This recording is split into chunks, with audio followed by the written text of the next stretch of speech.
है, अगर आपको ध्यान तो हमने कल सेल्स कर रहे थे, बैटरीज कर रहे थे। और बैटरी क्या होता है, सोर्स ऑफ एनर्जी होती है। जैसे मैंने आपको पहले बताया प्राइमरी सेल के बारे में, जिसको हम क्या कर सकते हैं, only one time can use, जिसको हम सिर्फ एक ही बार यूज कर सकते हैं, दोबारा से उसको यूज नहीं कर सकते। बट कुछ ऐसी बैटरी भी होती हैं जिनको हम बोलते हैं सेकेंडरी सेल, जो क्या होती है, रिचार्जेबल होती है। ठीक है, तो उसी का हमने एक पार्ट किया था, लेड स्टोरेज बैटरी। क्लियर। और जिसमें मैंने आपको बताया था कि लेड स्टोरेज बैटरी के अंदर क्या क्या होता है, कैथोड एनोड की रिएक्शन लिख के दिखानी है आपने, और ड्यूरिंग रिचार्जिंग और डिस्चार्जिंग पेपर के अंदर फाइनली आता है। ठीक है, उसी का जो सेकंड पार्ट है वो मेरा है निकल कैडमियम। जो सेकंड है मेरी निकल कैडमियम स्टोरेज सेल। ठीक है, तो इसमें क्या है कि आपके वही जैसे बैटरी है, उस क्या होगा, एक कैथोड होगा और एक एनोड होगा, कैथोड और एनोड होगा। और जो कैथोड होगा आपको, जो एनोड होगा वो तो होगा आपका कैडमियम, और जो ये तो आपका है एनोड, और ये आपका है कैथोड। और जो कैथोड मेनली बना हुआ है निकल ऑक्साइड्स का बना हुआ है, इसका बना हुआ है निकल ऑक्साइड्स का बना हुआ है। और ये जो सॉल्यूशन, ये जो दोनों के दोनों इलेक्ट्रोड हैं वो डीप है आपके एक्वस KOH सॉल्यूशन के अंदर। क्लियर है। तो बस आपने रिएक्शन एट एनोड, जब आप एट एनोड करोगे तो रिएक्शन क्या होगा, कैडमियम जो है, ठीक है, हाइड्रोक्साइड आयन के साथ रिएक्ट करके क्या बना देगा, कैडमियम हाइड्रोक्साइड, और 2 इलेक्ट्रॉन का लॉस दिखा देगा। और उधर क्या है आपका कैथोड है, रिएक्शन एट कैथोड। कैथोड पे क्या होगा, जो हमारा निकल ऑक्साइड्स है, जो हमारा क्या है निकल ऑक्साइड है, वो क्या करेगा, एक्वस है, एक्वस में क्या होगा वाटर, प्लस में क्या करेगा 2 इलेक्ट्रॉन गेन करके क्या बना देगा, ये निकल हाइड्रोक्साइड्स बना देगा। क्या बना देगा, निकल हाइड्रोक्साइड, और प्लस में 2OH इलेक्ट्रॉन, प्लस में 2OH इलेक्ट्रॉन। ठीक है, बैलेंस करने के लिए आप इसको 2 से मल्टीप्लाई कर सकते हो इस तरह से। फिर आप क्या करोगे, इसकी ओवरऑल रिएक्शन लिख के दिखा दोगे, ओवरऑल रिएक्शन 2, ये क्या हुआ, ठीक है। तो यहाँ से 2 इलेक्ट्रॉन से 2 इलेक्ट्रॉन कैंसिल, 2H से 2H कैंसिल। तो आपकी रिएक्शन के अंदर क्या क्या हुआ वो लिख दो यहाँ पे, कैडमियम प्लस में NiO2 प्लस में H2O बैलेंस कर लेना। ठीक है, निकल हाइड्रोक्साइड बनता है NiOH ट्वाइस, प्लस में कैडमियम हाइड्रोक्साइड CdOH ट्वाइस। ठीक है, इस तरह के इसके अंदर आपको प्रोडक्ट मिलते हैं। दूसरी बात क्या है, जो सेल है it is also called NiCad cell, NiCad, इसको निकड सेल बोल देते हैं। ठीक है, निकल कैडमियम है तो इस निकल कैडमियम सेल बना हुआ है। दूसरा क्या है, जो इसकी जो वोल्टेज है 1.4 वोल्टेज की ये सेल होती है, जिसको हम क्या कर सकते हैं, यूज करते हैं।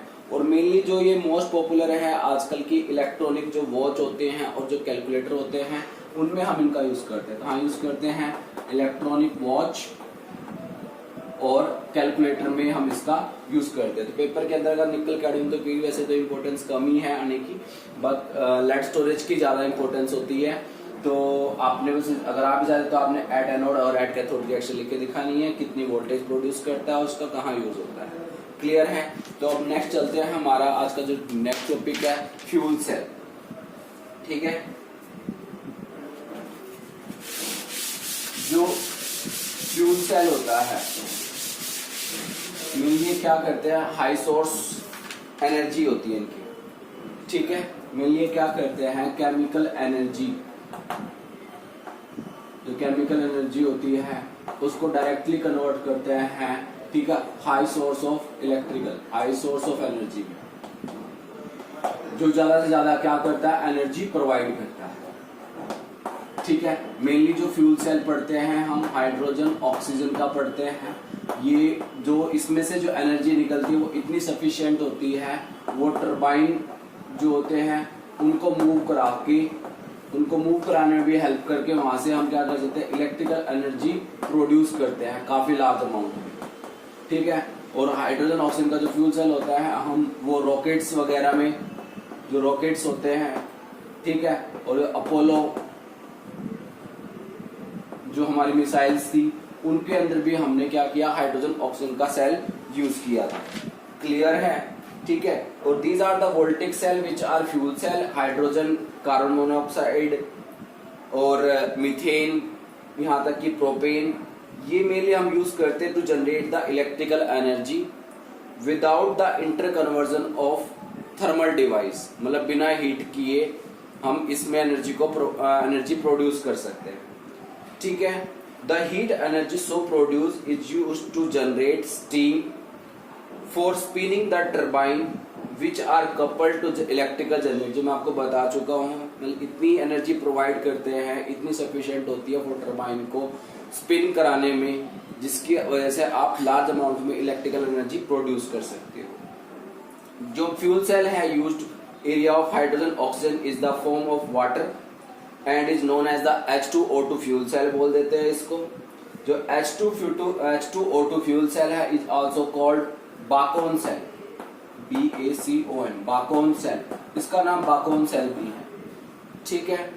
तो ये किस तरह से होती है तो हम देखते हैं। मेनली मैंने आपको क्या बताया कि जो फ्यूल सेल होती है वो डायरेक्टली क्या करती है, केमिकल एनर्जी को किस में कन्वर्ट करती है, इलेक्ट्रिकल एनर्जी में कन्वर्ट करती है, और ये इतनी हाई सफिशिएंट एनर्जी प्रोड्यूस कर सकती है कि जो टर्बाइन्स होते हैं उनको स्पिन करा के हम वहां से इलेक्ट्रिकल एनर्जी प्रोड्यूस करते हैं जो लार्ज अमाउंट में है।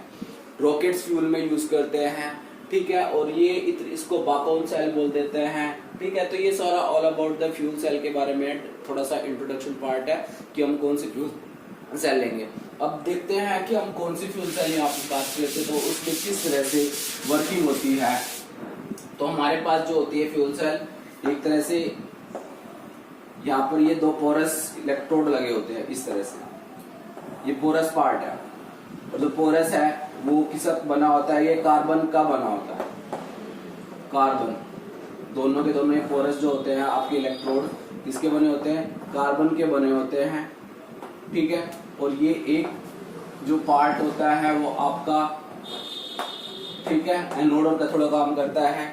ये जो आपका एनोड है और ये आपका कैथोड है, ठीक है। इधर से हम क्या करते हैं, इस सोर्स में ये जो खाली जो सोर्स होता है ये, ठीक है, इसमें हम हाइड्रोजन H2 हाइड्रोजन गैस इसके अंदर से जाती है, और इधर से जो आती है इसके अंदर O2 गैस आती है, ठीक है।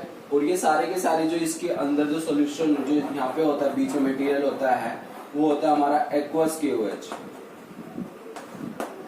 ठीक है। ये इसके अंदर ये क्या करते हैं, हम इलेक्ट्रोलाइट यूज करते हैं। तो मैंने आपको बताया ये एनोड और कैथोड है, ठीक है। और आपको पता ही है जो एनोड होगा वो नेगेटिवली चार्ज होगा क्योंकि इलेक्ट्रोकेमिकल सेल की तरह काम करेगा, और कैथोड जो होगा आपका पॉजिटिवली चार्ज होगा। अगर ये इलेक्ट्रोलिटिक सेल होती तो ये जो है, ये जो साइंस है वो अपोजिट हो जाते हैं, मैंने आपको बताया हुआ कैसे।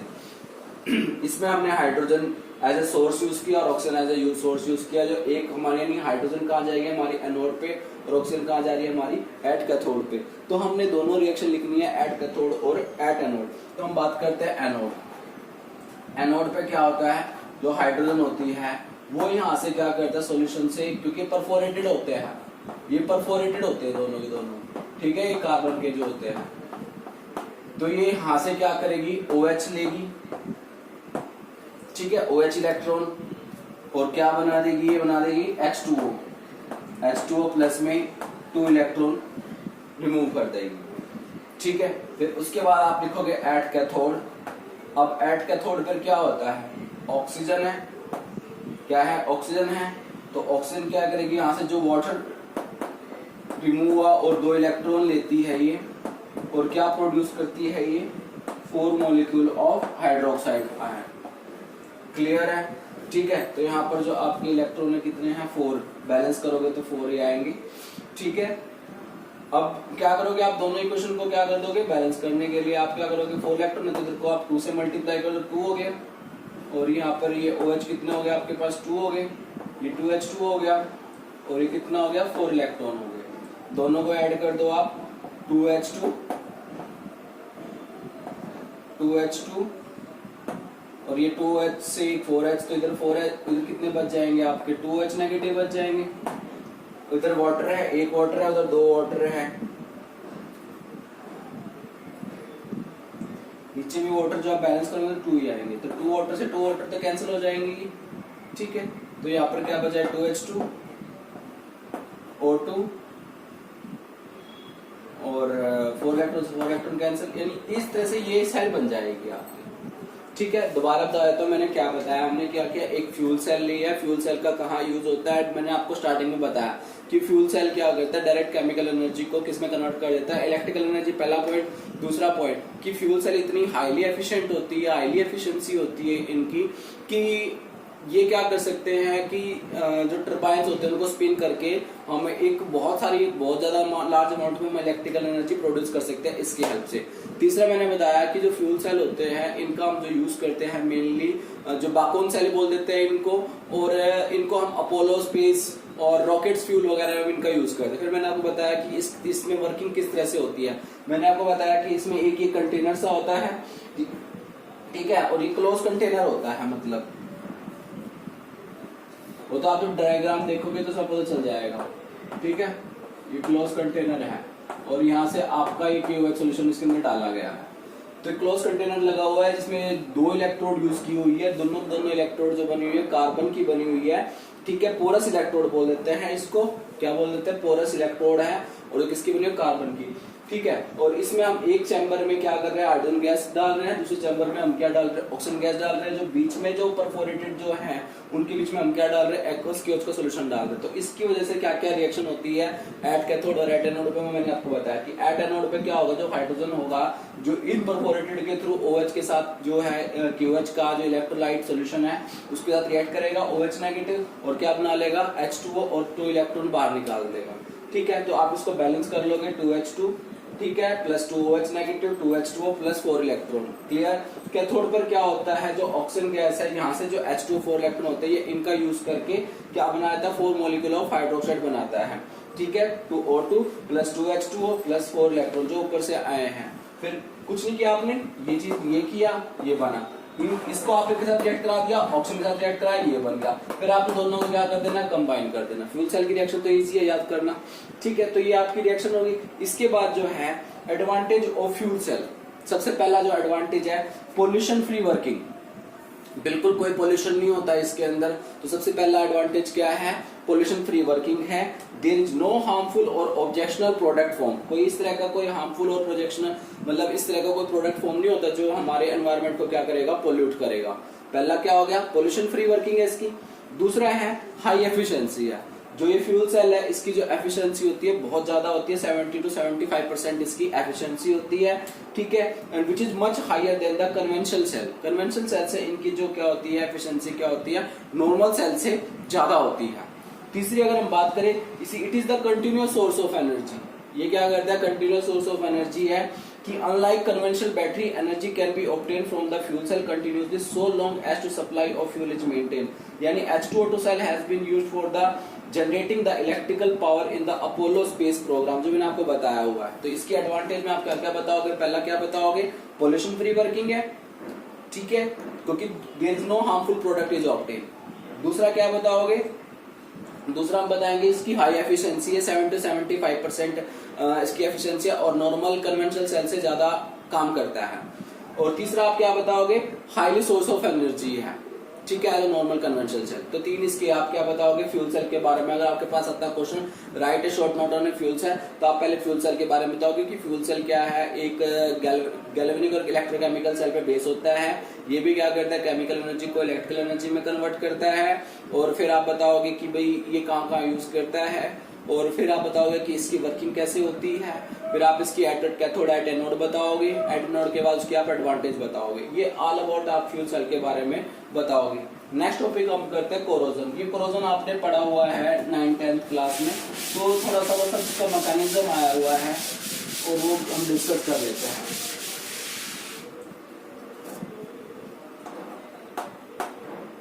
कोरोजन, ठीक है,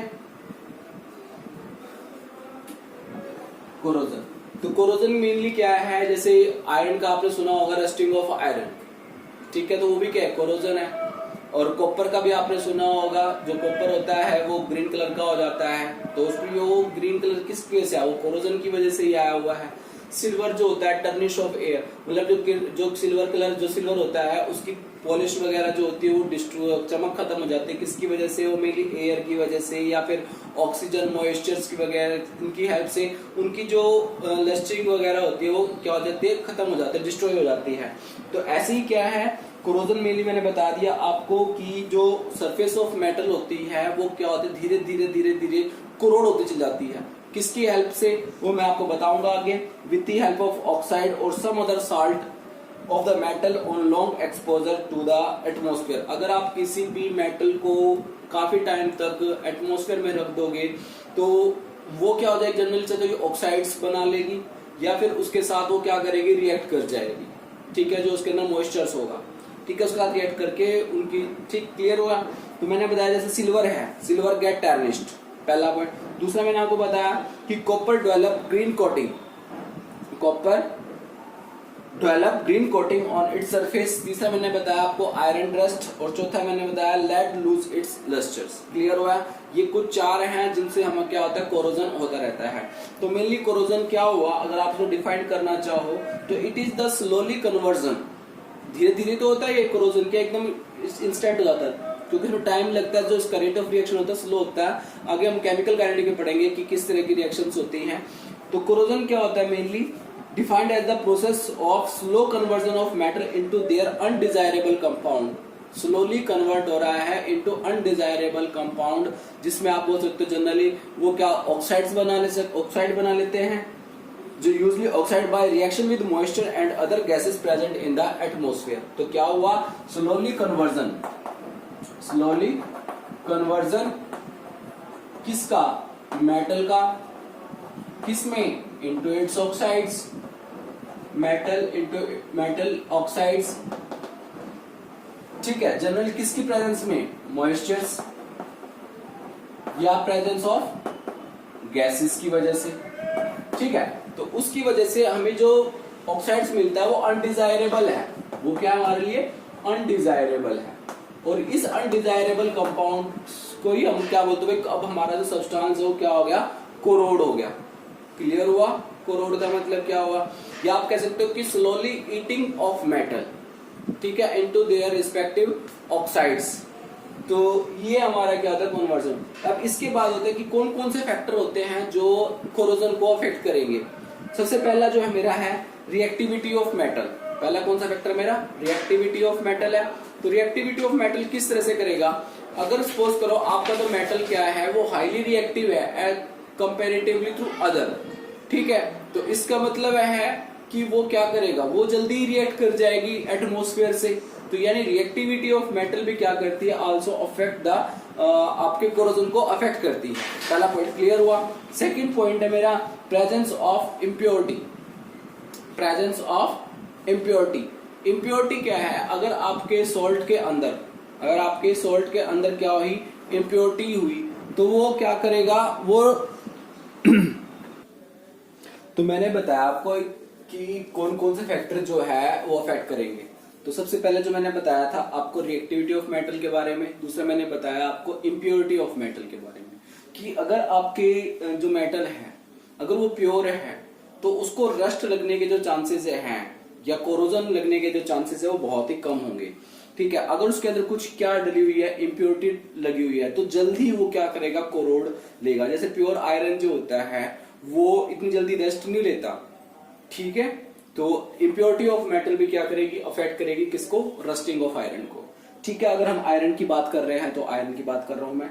तीसरा है मेरा एयर एंड मॉइस्चर। सबसे ज्यादा अफेक्टेड पार्ट है ये एयर एंड मॉइस्चर है, क्योंकि मॉइस्चर के अंदर क्या होता है, वाटर होता है, एयर के अंदर गैसेस होती हैं जो क्या करेंगे, आपके मेटल को जनरली मेटल ऑक्साइड्स में कन्वर्ट कर देंगी अगर उनकी रिएक्टिविटी ज्यादा है।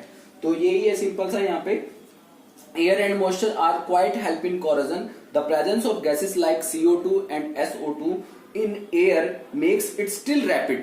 तो fastly reaction होगी इनके साथ. And for example, no rusting is caused if iron is kept in vacuum.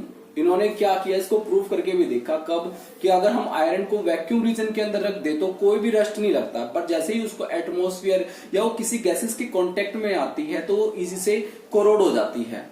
तो 3 मेथड हो गए फैक्टर ऑफ एक्टिंग के हमारे। फोर्थ है हमारा प्रेजेंस ऑफ इलेक्ट्रोलाइट। उसके अंदर जो इलेक्ट्रोलाइट होते हैं वो भी क्या करेगी, also affect the rate of corrosion, corrosion के रेट को जो अफेक्ट करेगी। कैसे? द प्रेजेंस ऑफ इलेक्ट्रोलाइट, जैसे कि अगर आप जैसे NaCl है, अगर आप आयरन को NaCl में डाल दो, ठीक है, जल्दी कोरोड हो जाएगी। ठीक है, the presence of electrolyte also make the corrosion process faster. For example iron rust more rapidly in saline water in comparison with normal water. ये 4 फैक्टर है हमारे। सबसे पहले मैंने आपको बताया रिएक्टिविटी, दूसरा मैंने इम्प्योरिटी, तीसरा मैंने आपको बताया मॉइस्चर ऑफ गैसेस, और फोर्थ क्या मैंने बताया आपको, जनरली इलेक्ट्रोलाइट के बारे में बताया। तो ये 4 फैक्टर है मेनली जो उसको अफेक्ट करेंगे। अब बात करते हैं हम मेनली मैकेनिज्म कि किस तरह से रस्टिंग होती है उसकी आयरन की।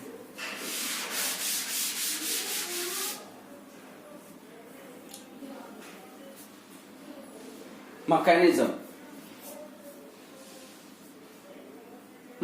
में क्या होता है, जैसे अगर हम आयरन की बात कर रहे हैं, ठीक है, सबसे पहले क्या होता है, जो वाटर होती है,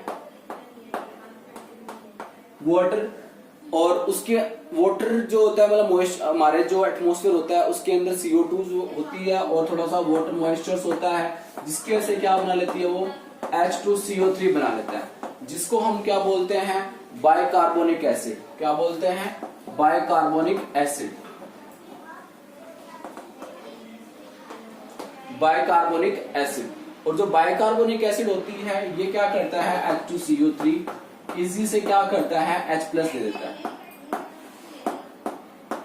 इजी से आपको क्या देता है, इस तरह से H+ दे दिया इसने, 2H+ CO3 2 नेगेटिव, ये बना दिया। इसके बाद क्या करता है, जो आयरन होता है, ये हमारा जो आयरन है, थर्ड रिएक्शन आयरन है वो क्या करेगा, H+ और प्लस में oxygen in the presence of air, तो वो क्या बना लेता है, ऑक्सीडाइज हो जाता है, Fe2 पॉजिटिव प्लस में क्या बना लेगा, H2O बना लेगा। ठीक है, फिर ये जो Fe2 पॉजिटिव है,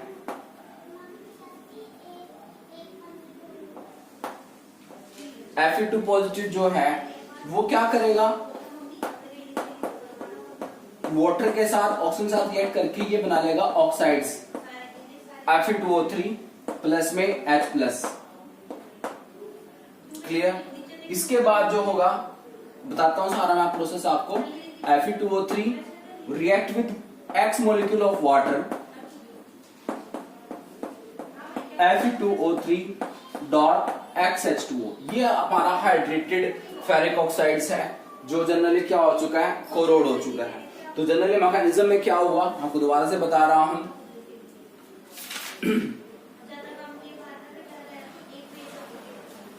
जनरली क्या है कि आयरन कोरोजन कैसे होगा, हमारे एयर के अंदर या एटमॉस्फेयर के अंदर मॉइस्चर्स भी होते हैं, गैसेस भी होती है। पहले इनके साथ H2+ CO2 मिलकर H2CO3 बना देगा बाइकार्बोनिक एसिड, फिर H2CO3 आपको क्या देगा, इजी से डिकम्पोजेबल है, H+ दे रहा है, और ये H+ क्या कर रहा है, आयरन को ऑक्साइड्स फॉर्म में कन्वर्ट कर रहा है। Fe2O पॉजिटिव फर्दर क्या कर रहा है, एयर से क्या करता है, मॉइस्चर होता है और ऑक्सीजन भी होता है, फर्दर वो क्या बनाता है, ऑक्साइड बना लेता है, और ये ऑक्साइड जितने भी वाटर मॉलिक्यूल के हैं उसके अंदर उनके साथ मिलकर क्या बना लेगा, कॉम्प्लेक्स यानी हाइड्रेटेड सॉल्ट बना लेगा। तो इस तरह से क्या होता है, ये कोरोजन का क्या है, मैकेनिज्म है। इसके बाद ध्यान रखने वाली बात क्या है कि प्रिवेंशन ऑफ कोरोजन, हम जो कोरोजन को है किस तरह से रोक सकते हैं। सबसे पहला है मेरा है बैरियर प्रोटेक्शन।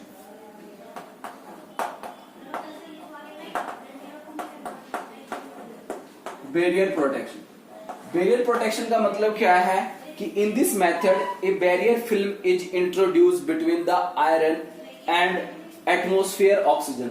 ये सपोज करो ये आयरन है तो हम उसके ऊपर एक हल्की हल्की सी इस तरह कोटिंग कर देते हैं। वो कोटिंग किसकी हो सकती है, वो कोटिंग पेंट की हो सकती है, वो कोटिंग जो है वो आपकी ग्रीस की हो सकती है, क्योंकि ये नॉन पोलर है और नॉन पोलर वाटर के साथ रिएक्ट करेगा ही नहीं। ठीक है, तो ग्रीस या ऑयल की हम कोटिंग कर सकते हैं। और तीसरी हम कर सकते हैं by electroplating iron with some non corrosive metal such as nickel की हम इसके अंदर इलेक्ट्रोप्लेटिंग